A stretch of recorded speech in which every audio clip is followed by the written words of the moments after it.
पहले आयोग अपने अंदर के डिपार्टमेंट को, सिस्टम को सुधारे, उसकी जांच हो, हर एग्ज़ाम की जांच हो, क्योंकि हमने एग्ज़ाम दिया है और अगर सीटें बिकी हुई हैं तो हमारे पेपर देने का तो कोई औचित्य ही नहीं बनता, क्योंकि जब सीटें पहले से ही किसी के लिए रिजर्व्ड है तो हमें क्यों बेवकूफ़ बनाया जा रहा है। नमस्कार, आप देख रहे हैं आज का उत्तराखंड और मैं हूं आपके साथ सरिता तिवारी।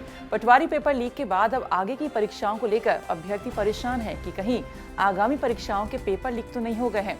अब पीसीएस अपर प्री क्वालिफाई करने के बाद 28 जनवरी को मेंस की परीक्षा की तैयारी कर रहे अभ्यर्थी असमंजस में आ गए हैं, क्योंकि जिस अधिकारी को गिरफ्तार किया गया है वही पीसीएस का सिलेबस और क्वेश्चन पेपर भी तैयार कर रहा था और ऐसे में परीक्षा को स्थगित कर दोबारा पेपर बनाकर और परीक्षा कराने के संदर्भ में आज सभी अभ्यर्थी विधानसभा अध्यक्ष रितु खंडूरी से मिले और इसके बाद रितु खंडूरी ने अभ्यर्थियों को विश्वास दिलाया कि उनकी बात सुनी जाएगी और कल यानी मंगलवार को यूकेपीएससी के चेयरमैन इन अभ्यर्थियों से मिलेंगे और इनकी समस्या को सुलझाने का प्रयास किया जाएगा। हम मुख्य परीक्षा को स्थगित कराने के संबंध में स्पीकर मैम से मिले।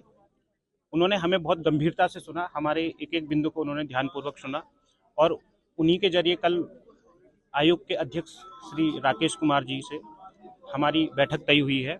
तो उन्होंने कहा कि जो भी फैक्ट्स अगर आप उनके सामने रखना चाहते हैं आप रख सकते हैं, आपके जो भी ग्रीवांसेस है, जो हम शुरू से कह रहे थे, जो चीज़ हमारी डिमांड थी कि आयोग के अध्यक्ष हमारी सभी जो शंकाएं हैं उनका समाधान कर दें और उसके बाद ही हम इस परीक्षा का हिस्सा बनने वाले हैं। तो जो हम एक इम्पोर्टेंट स्टेक होल्डर हैं सभी एस्पिरेंट, उनको कल बात रखने का अवसर वहाँ पे मिलेगा।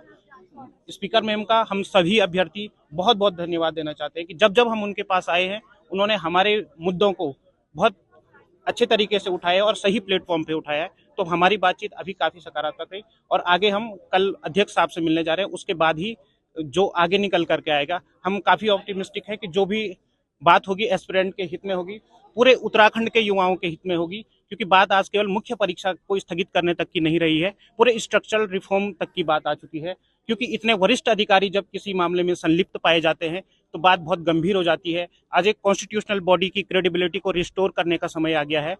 हमें पूरा पता है, हमने सुना है, आयोग के जो अध्यक्ष हैं बहुत ही कॉम्पिटेंट आदमी है, यूएन के कई अवार्ड उनको मिल चुके हैं, काफ़ी अच्छी पोस्टिंग उनकी रही है और हमेशा इंटीग्रिटी उनकी रही है। हम यही चाहते हैं कि आज से 10 वर्ष बाद भी, आज से कभी भी इस राज्य में प्रतियोगी परीक्षाएं हो, कभी प्रतियोगी परीक्षाएं संपन्न हो तो माननीय राकेश कुमार जी का नाम बड़े हर्ष के साथ ले बच्चे और एक विश्वास के साथ उनको हमेशा याद किया जाएगा कि उन्होंने जो यहाँ पे इस तरीके की समस्याएं थी उनको दुरुस्त करने का काम किया और एक नज़ीर बन जाएगी। मैं बार बार इस बात को जोर देकर कहना चाह रहा हूँ कि स्ट्रक्चरल रिफॉर्म का मैं वर्ड का यूज कर रहा हूँ, यानी जो भी इस वक्त यूकेएसएससी से ट्रांसफर की गई है यूकेपीएससी को, आने वाली फॉरेस्ट गार्ड की परीक्षा है, उसके बाद फिर से पटवारी का जो एग्जाम होगा उसकी बात मैं कर रहा हूँ। इसके साथ साथ जब तक पूरी जांच नहीं हो जाती, जब तक अभी जांच बिल्कुल प्रारंभिक चरण में है और अभी इस बात को जल्दबाजी में पेपर करा देना मुझे नहीं लगता कि सही है। क्योंकि सबसे बड़ी बात है, एक मिनट के लिए हम मान भी लेते हैं कि सभी प्रक्रियाएं सही तरीके से हो रही है, लेकिन जो एस्पिरेंट है जो इतने वर्षों से यहाँ पे मेहनत कर रहा है, उत्तराखंड के दूर दराज के क्षेत्रों से यहाँ पे आया है, वो कैसे विश्वास कर ले कि इस ऐसे माहौल में जब उसको तैयारी करनी चाहिए, 4 दिन बाद पेपर है, 10 दिन बाद पेपर है, वो किस मनोस्थिति के साथ तैयारी करेगा, कैसे करके वो पढ़ाई करेगा। तो हम सभी लोगों को चाहिए कि इस वक्त सबसे पहले क्रेडिबिलिटी जो है कि रिस्टोर हो जाए कॉन्स्टिट्यूशनल बॉडी के चेयरमैन साथ। हम कल बातचीत करेंगे और मुझे पूरा विश्वास है कि हमारी बातों को बहुत गंभीरता से सुना जाएगा। एक कॉम्पिटेंट आदमी जब किसी बात को, अभी तक मुझे लगता है कि माननीय अध्यक्ष जी हमारी जो वास्तविक मुद्दे हैं शायद उन तक अभी उनकी नजर नहीं पड़ी। अब कल जब हम उनके सामने फैक्ट्स एंड फिगर के साथ जाएंगे, पूरी बात रखेंगे, तो निश्चित रूप से हम सभी अभ्यर्थियों की सभी मांगों का निवारण होगा। आपको बता दें कि 22 जनवरी को फॉरेस्ट गार्ड की भी परीक्षा होनी है, जिसमें लाखों अभ्यर्थी हिस्सा ले रहे हैं। 22 जनवरी को होने वाले 894 पदों की फॉरेस्ट गार्ड की भर्ती परीक्षा आयोग की सबसे बड़ी परीक्षा है और इसी आयोग के ही अति गोपन विभाग के अनुभाग अधिकारी की गिरफ्तारी के बाद अब इस परीक्षा को पारदर्शी तरीके से कराने की चुनौती और भी बढ़ गई है। हालांकि राज्य लोक सेवा आयोग ने 12 जनवरी की शाम को फॉरेस्ट गार्ड भर्ती परीक्षा के एडमिट कार्ड जारी कर दिए हैं। अब देखना ये होगा कि क्या ये परीक्षा बिना गड़बड़ी के हो पाएगी या नहीं। वही पटवारी भर्ती परीक्षा पेपर लीक के बाद यूकेपीएससी की परीक्षा पीसीएस के अभ्यर्थी भी सख्ते में आ गए हैं कि उनका सिलेबस है तैयार करने वाले गोपनीय अधिकारी लेवल 3 संजीव चतुर्वेदी को पटवारी पेपर लीक प्रकरण में गिरफ्तार किया गया है। इसके अलावा यूकेपीएससी पटवारी पेपर लीक मामले में एसटीएफ को हटाकर जांच एसआईटी को दे दी गई है, जिसके बाद विपक्ष और युवा सवाल उठा रहे हैं कि आखिर ऐसा क्यों? क्या मामले को कमजोर करने के लिए ऐसा किया जा रहा है? इस बात को एडीजी वी मुरुगेशन ने बेबुनियाद बताया। एडीजी कानून व्यवस्था ने कहा कि लोक सेवा आयोग का दफ्तर हरिद्वार में है और हरिद्वार एसएसपी के पूर्व में पेपर लीक मामले में कार्रवाई और सभी कानूनी प्रक्रिया का वो बेहतर ज्ञान रखते हैं। एसआईटी टीम में एसटीएफ के सदस्य भी शामिल हैं। लिहाजा इस तरीके से चर्चाएं करना एक महज अफवाह है कि एसआईटी बनाकर इस पूरे मामले को हल्का किया जा रहा है या फिर दबाया जा रहा है। कि आगे की जांच भी जो होगी वो प्रभावी रूप में पाएगी। देखिए, यही फिर मैं कह रहा हूँ, जो यूकेपीएससी है उनका जो ऑफिस है जो है वो कनकल पुलिस क्षेत्र हरिद्वार के हैं। सारे डॉक्यूमेंट्स और कोर्ट वहीं पे हैं।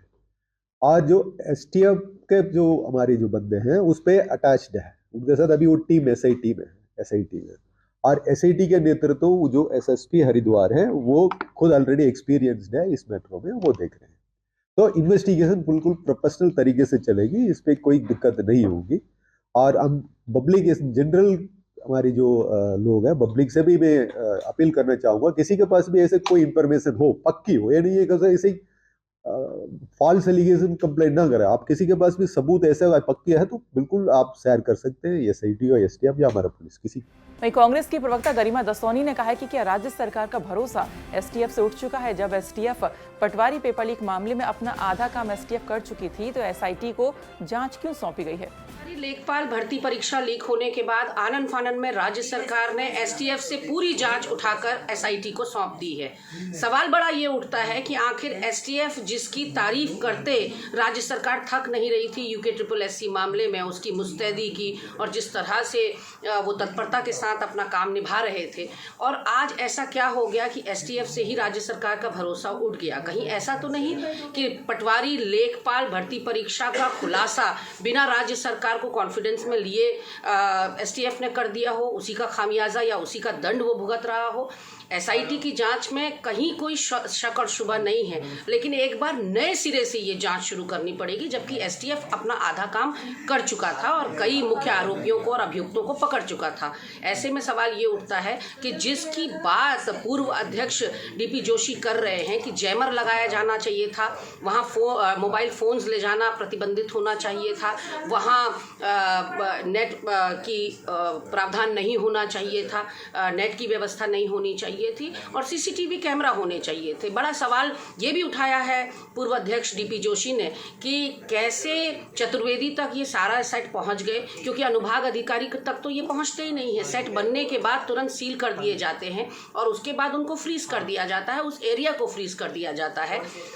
ऐसे में आशंका ये बनी हुई है कि केवल चतुर्वेदी नहीं बल्कि लोक सेवा आयोग के कई और अधिकारी इसमें संलिप्त हो सकते हैं, क्योंकि अकेले एक व्यक्ति के बस का नहीं है इतने बड़ी कारगुजारी को अंजाम देना। जैसा गरिमा दसोनी ने कहा कि आयोग के पूर्व अध्यक्ष ने बताया कि जब पेपर का सेट बनता है तो उसके बाद उसे फ्रीज कर दिया जाता है, तो उसे संजीव चतुर्वेदी तक पेपर का सेट पहुंचना ये अपने आप में हैरत अंगेज है और अकेले संलिप्त अधिकारी इतने बड़े कारनामे को अंजाम नहीं दे सकता।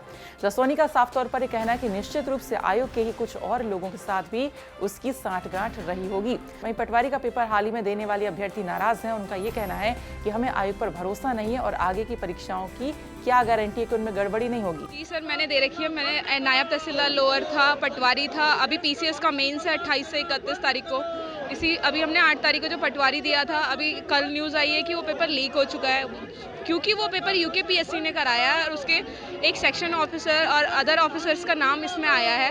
तो इस बात का क्या औचित्य है कि जो हमारा 28 से 31 तारीख को मेंस होगा उसका पेपर पहले से लीक नहीं है, क्योंकि पटवारी जैसा ग्रुप सी का पेपर जो एक इतने बड़े संवैधानिक आयोग के मतलब जो कर्मचारी हैं, अधिकारी हैं, वो अगर उस पेपर को लीक कर सकते हैं तो क्या बात होगी कि वो इतना महंगा पेपर जैसे यूकेपीसीएस। क्या मांग करना चाहते हैं सर? हमारी मांग यही है कि पहले आयोग अपने अंदर के डिपार्टमेंट को, सिस्टम को सुधारे, उसकी जांच हो, हर एग्जाम की जांच हो, क्योंकि हमने एग्जाम दिया है और अगर सीटें बिकी हुई हैं तो हमारे पेपर देने का तो कोई औचित्य ही नहीं बनता, क्योंकि जब सीटें पहले से ही किसी के लिए रिजर्व्ड है तो हमें क्यों बेवकूफ़ बनाया जा रहा है? ऐसे में तो बच्चों का 1 साल 1.5 साल ये सब वेस्ट हो रहा है ना। अब 12 फरवरी को दोबारा से पटवारी और 19 फरवरी को सहायक लेखाकार भर्ती की परीक्षा होनी है।